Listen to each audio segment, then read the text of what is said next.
সালাম স্যার।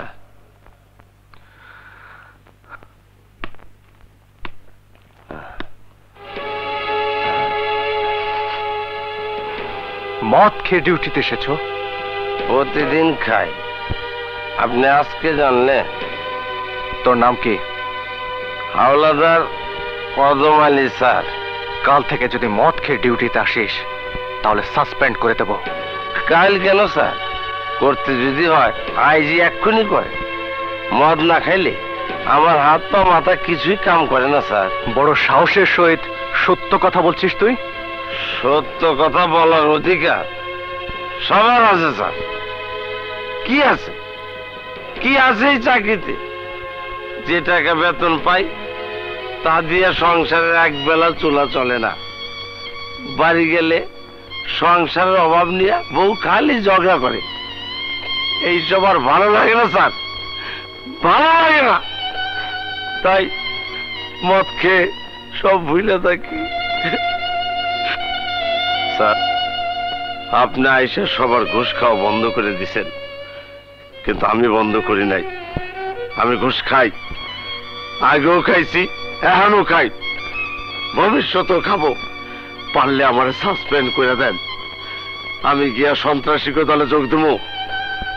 তখন সবাই আমার সম্মান করে বলবে, কদম আলী ভাই সালাম, কদম আলী ভাই সালাম, কদম আলী ভাই সালাম।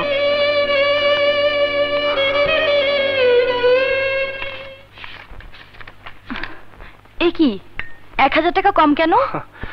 আমার থানার এক হাবিলদার খুব প্রবলেমে পড়েছিল তো, তাই ওর ফ্যামিলিতে টাকাটা দিতে হলো। বাহ, বেশ ভালোই আছো তুমি। প্রতি মাসে কারো না কারোর প্রবলেম তোমাকে সলভ করতে হয়। সারা ডিপার্টমেন্টের সব প্রবলেম সলভ করার জন্য তুমি একাই আছো, তাই না? লায়লা, এই যে তুমি দানছত্র খুলে বসে আছো, তোমার বিপদে কেউ এগিয়ে আসবে বলো? নাও, এই টাকাগুলো নিয়ে যাও। যে দেখো তোমার ডিপার্টমেন্টে আর কে কে প্রবলেমে আছে, সব তাদের মধ্যে বিলিয়ে দিয়ে এসো, যাও। প্লিজ লায়লা, তুমি রাগ করো না। থাক, আমাকে আর সান্ত্বনা দেবার দরকার নেই। লায়লা, তুমি তুমি তো এটাও ভুলে গেছো, এখন সোনিয়া আছে, ও কলেজে ভর্তি হয়েছে। ওর কলেজে লেখাপড়ার জন্য খরচ লাগবে। শান্তি শান্তি শান্তি। ভাইয়া আর ভাবি, আমার পড়াশোনার খরচ নিয়ে তোমাদের ভাবতে হবে না। প্রয়োজন হলে আমি একটু টিউশনি জোগাড় করে নেব, বাস সমস্যার সমাধান। খবরদার সোনিয়া, আর কখনো অমন কথা মুখে আনবি না। তোর এই ভাই এখনো বেঁচে আছে, মরে যায়নি। যতদিন আমি বেঁচে আছি তোর পড়াশোনার খরচ নিয়ে তোকে ভাবতে হবে না। তোর কাজ শুধু পড়াশোনা করা আর কলেজে যাওয়া। জি ভাইয়া। ভাবি,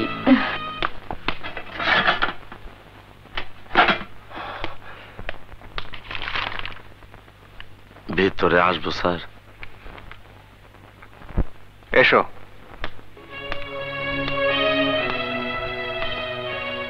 স্যার, কি কিছু বলবে?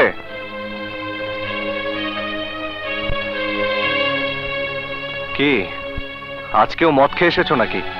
স্যার, আমি আপনার লোকে বেয়াদবি করছি, আমার শাস্তি দেন স্যার, আমার শাস্তি দেন স্যার, আমার শাস্তি দেন। হে কি করছো? আমার সাসপেন্ড করে দেন, আমার সাসপেন্ড করে দেন। আরে তুমি তো কোনো অপরাধ করনি, তোমাকে সাসপেন্ড করবো কেন? না স্যার, আমি অপরাধী, আমি পাপী। আপনি আমার সংসারের জন্য আমার বউর হাতে টাকা দিচ্ছেন, আর আমি আপনারে। এই অনুতপ্তের পানিতে আজ তোমার সমস্ত পাপ ধুয়ে গেল। আজ থেকে তুমি একজন সত্যিকারের মানুষ রূপে জন্ম নিলে। স্যার, আজকের পর থেকে আমি আর কোনো দিন ঘুষ খাবো না। আপনার দেখানো আদর্শের পথ আমি অনুসরণ করুন স্যার।